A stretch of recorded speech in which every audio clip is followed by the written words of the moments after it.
Hello, welcome to our conversation on reparenting today.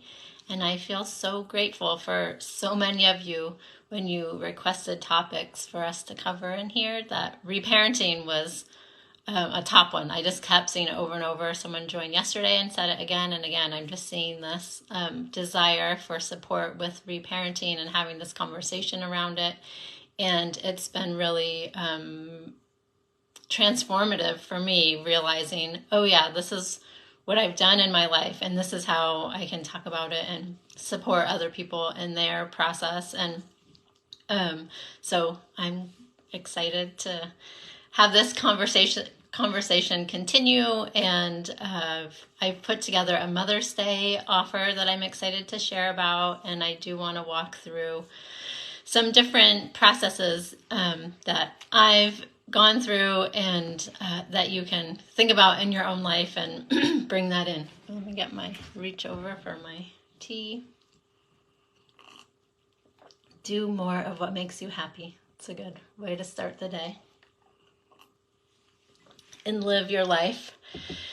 And all right, so I am Christine O'Brien, and I started this group around 10 years ago when I became a KonMari consultant, and so much has been around decluttering and clearing clutter.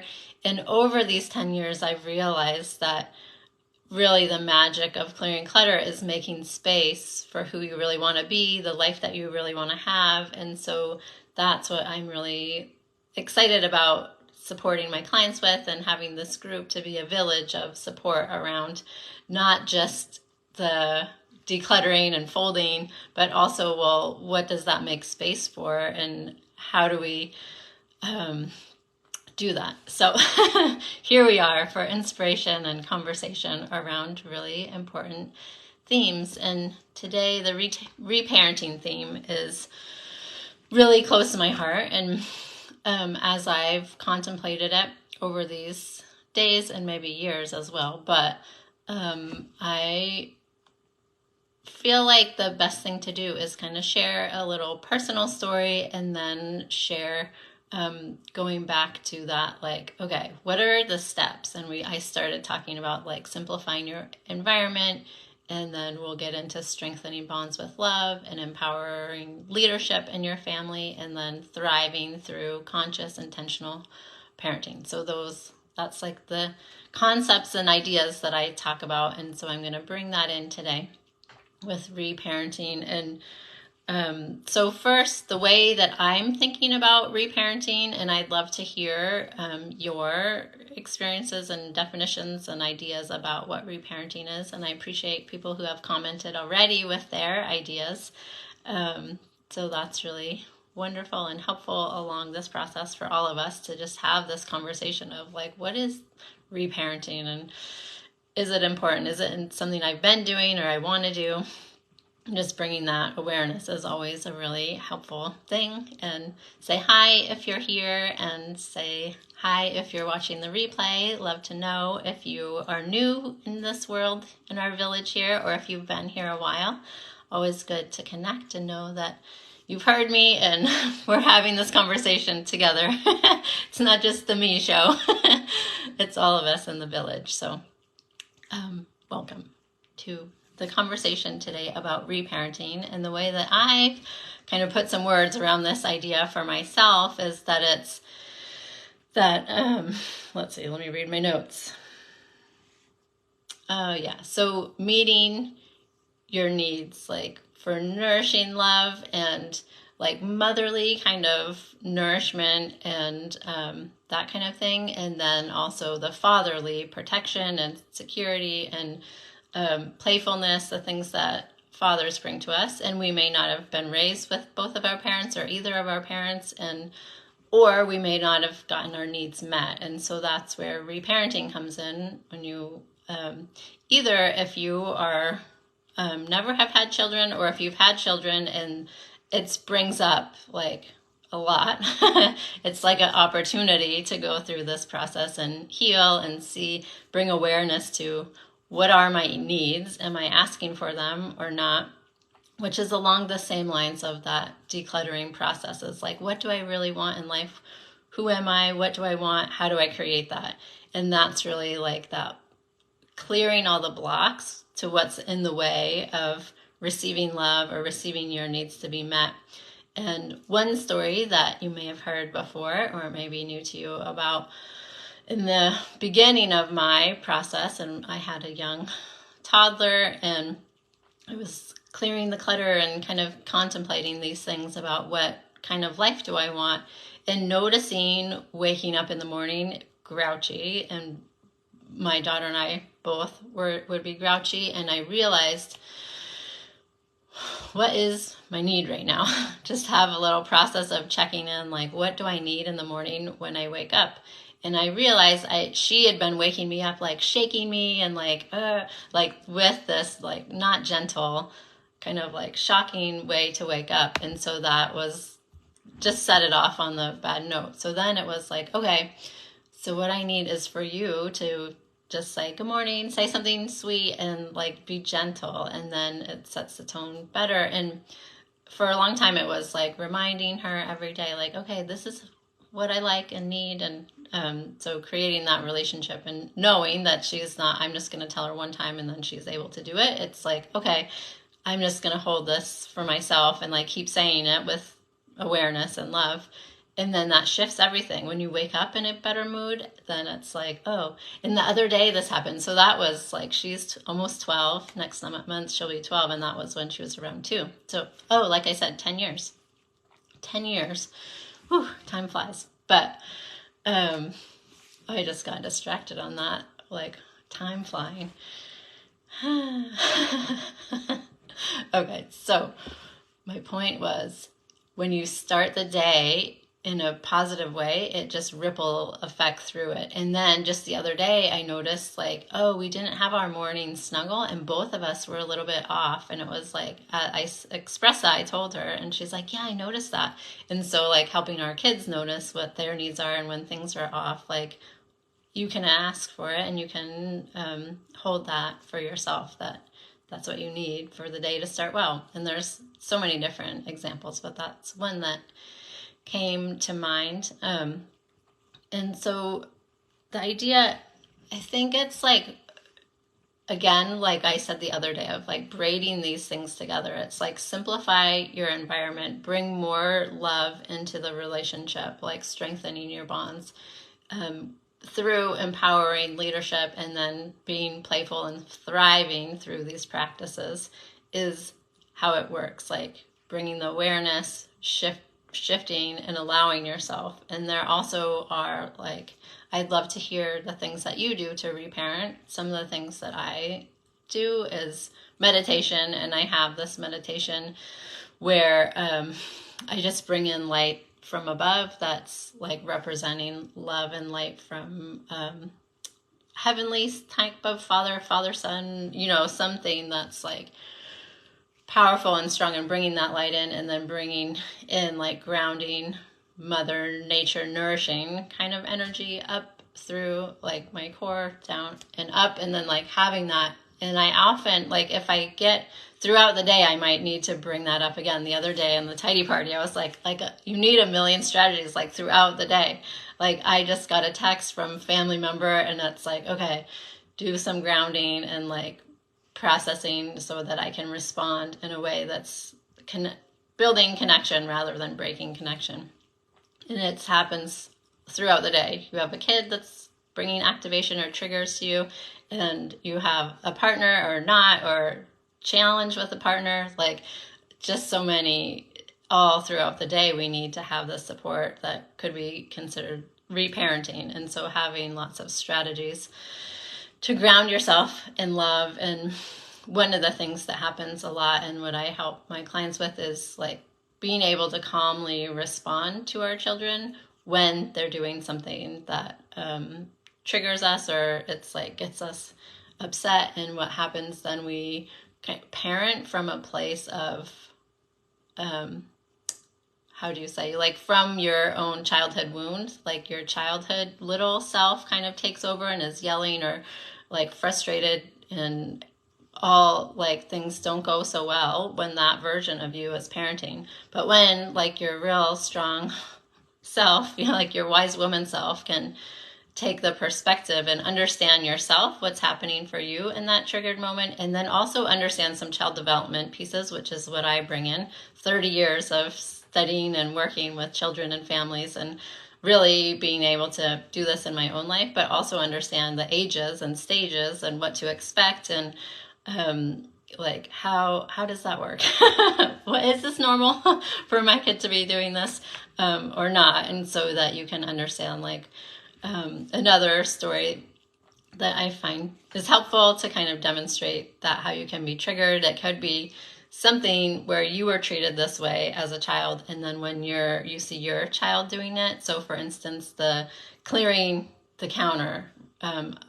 At one point, my daughter like cleared the counter and it was like covered in crumbs, and I was like super angry, and I just didn't say anything. I just thought about it and was like, I see this happening. Why is this happening for me? So understanding myself in this situation, because transformation happens in the specific. So when I can understand myself, understand what my needs are and her needs are, and where did this come from? So as I contemplated, I realized that as a kid, I would have a certain parent that would be very angry with me for doing things not well, not hanging the laundry properly, or not clearing the table, like specifically same thing, very similar thing that I would be in trouble for, and like experience like a sense of not being loved, not being enough, not being good enough.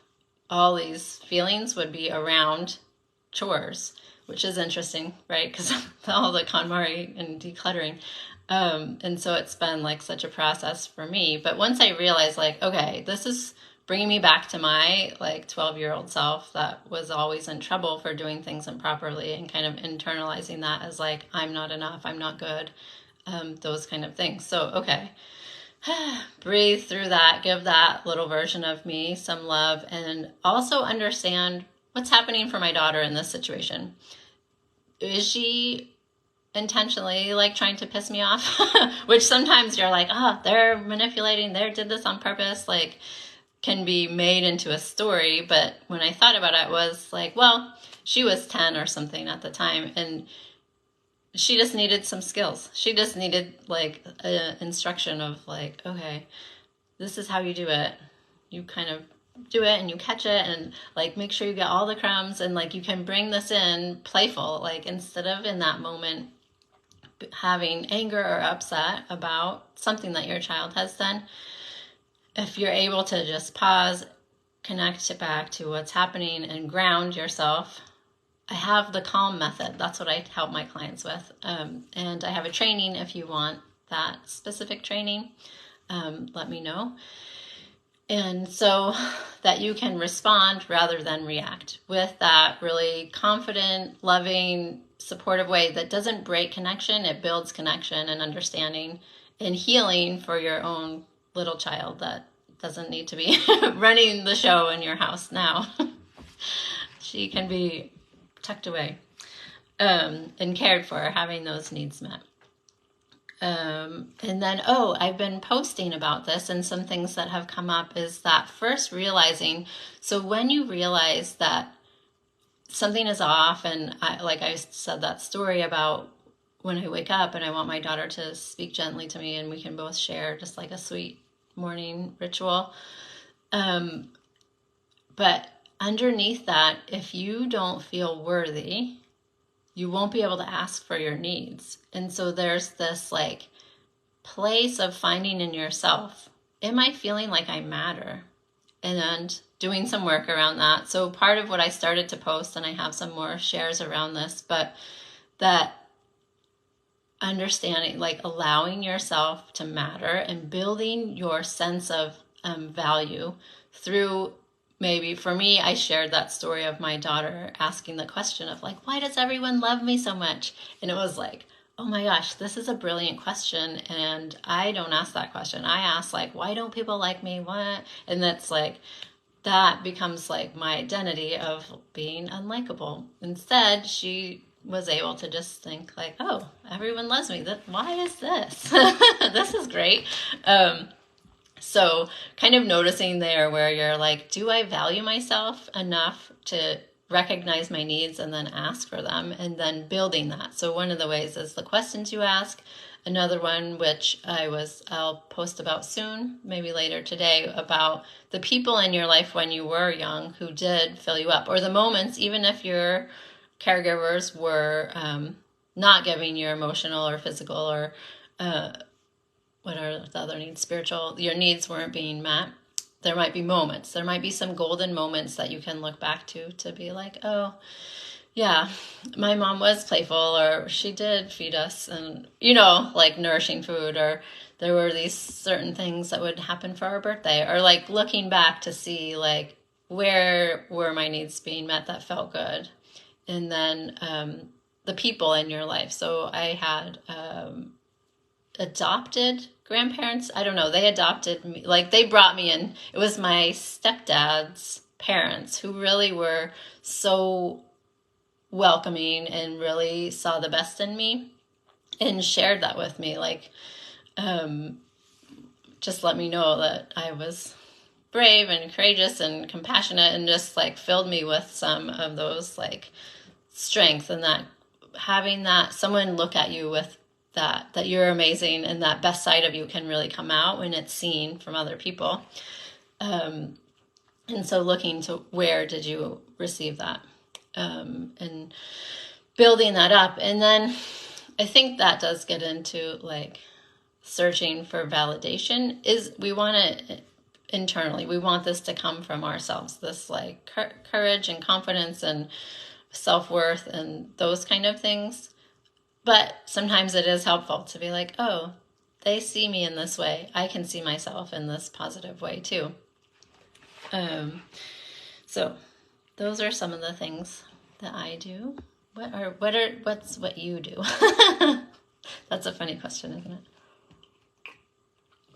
I just love to know, what are some things that help you with your reparenting and filling yourself with love so that you can create generational well-being and connectedness for the lifetime of your child or children, so that you stay connected. That's the goal here, right? Is just make it more fun in the moment, and then also make it that you can predict that there won't be estrangement or won't be like cutting off through as the different phases of infancy, toddlerhood, preschool, elementary, all the phases that we go through and to adulthood, of staying connected through that time, and noticing in each stage there's different needs that you have, your child have, and different ways that you were raised, and those challenges of those phases for you, things that happen during those times that come up and need some awareness and healing and support around. So I think that is, let's see, did I cover? How do I look at my notes properly? Yeah, just that self-awareness and care. And, it was really sweet. I forgot to tell this part about my reparenting journey. And when I first had a baby, and even until she was around 3, I struggled with sense of belonging, even in my own family, that I had birthed this child. My husband and I married for a long time, very stable. It's a real relationship with ups and downs, but stable. And I had this little sense inside of me that I didn't belong, even in my own family. So that was like, oh, this is an area to have some healing around. And so I have worked with therapists and group therapy and so many different coaches and different methodologies, tapping and breathwork and somatics, and like I could just go on and on. I posted the other day in my coaching group about like 35 years of different therapists and different support, and like really committed to being the best mom possible and shifting generational patterns where I didn't feel like I belonged in my family because my parents were divorced, and then I had 2 separate families. And then, like I said, when I had my own baby, it was like a work to reparent myself, to be included and include myself into my family. And so there's lots of ways to braid these things all together so that you feel really good in your family. It's fun, and then you stay connected for life and shift these patterns. Even if you didn't have your needs met, you can work on it now and then create a different story for your family. And I am super excited for this, excited, nervous, all the feels of this new offer that I thought of because Mother's Day coming and the things that I love to do to support moms. We do have the tidy party going, which is amazing if that's really where you want to focus on that. Simplifying your home and decluttering, and through that to understand who you are, what your needs are, and being able to ask for them. And I have a new thing that I put together that I'm calling the Reparenting intensive. So it's a 3-week intensive, and it would be one-on-one with me, and we would have a joy map session to start with, which we have this conversation about what do you want more of in your life, what do you want less of, and what are the blocks in the way? What are the physical blocks, the mental blocks, maybe the spiritual blocks, like what needs to be released or forgiven or looked at, brought awareness to, so that you can have more joy in your life. So we'll have a session of that. And we'll have a North Star mapping session, which this is really powerful in parenting. And when you want to be really confident in those moments when you're having a challenge with your child and you need to be the leader, and if other people's opinions are kind of shaking you and making you feel like, I'm not really sure what to do in this situation, and your kind of natural way is to be, as your parents were with you, your caregivers, more strict and doing things that feel like they actually cut off the connection rather than build it. And learn, like understanding from your perspective, like your values, what's most important to you. And so in every situation, you have a North Star that you can be like, oh, here's my value in this situation. I know what to do and how to respond and how to hold this space with my child so that we're on the path that I want to be on. That feels good to both of us. And so we do a session with that where I help you connect with your highest values, and sometimes noticing that you might have two opposing values. So sometimes a common one is like, oh, I don't want to raise a people pleaser because that was my experience and that doesn't feel good. But I also want my child to be kind. And sometimes there's moments when those things conflict, and figuring out, like in this case, what is the higher value that you can use as your North Star to help you feel confident in your parenting decisions and in those challenging moments. So we'll have a session around that, and I'll share the calm framework with you, and so that you can walk yourself through the process, like I mentioned briefly in the challenges with my daughter. Walk you through so you know what to do. So then you know how to respond rather than react, and just calm and confident parenting strategy. And then I'm going to support you to use that on a daily basis for the 3 weeks through voice messaging. And so you can check in with me and be like, this is what's happening. And then I'll respond to you within the time frame that we decide, and help you bring this into your life so that you can really support your kids the way you want to, and yourself in this process, so that you have calm confidence in that, and you shift how you're being so that you get the results that you want. Oftentimes parents will have this certain way of, like one of my clients at one point was having trouble in the morning waking up her preteen daughter. And it was like again, this type of the morning routine things, like when you have friction in that morning and the stress and the rush and the pressure, and then that tendency to like try to power over and be like, okay, it's time, you're going to be late. And this energy that starts your day, everyone's day off on the wrong note. If you can bring in some calm, confident response that develops connection, then the whole day can shift. And so for her, we had the coaching session around it, and she was open to trying something different because it was like trying the same thing every day that wasn't working. So she was open to trying something more gentle that made sense to her family. And then she tried it the next day and things were smooth. And so you can make these really small shifts in those specific moments and have things really shift in your family. That feels really good. And then as you build those ability to respond in like different areas, then you feel more and more confident, more and more connected, more and more joyful and fun. So if this is sounding good to you, you can send me a DM. So it's those two sessions, the Joy Map and the North Star Map. And then it's the Voxer Access. And I'll have to look at my notes if there's something else. I'll post about it. And then it'll be in the featured post if you're interested. And so let me see if I have my notes here in front of me about it. But if you're interested to know more, you can message me. But I realize I think you need to friend me to message me. I don't actually see it. Oftentimes, even in the message requests, unless you friend me. And you're welcome to friend me so that we can be connected and communicate. Yeah, I know it was here.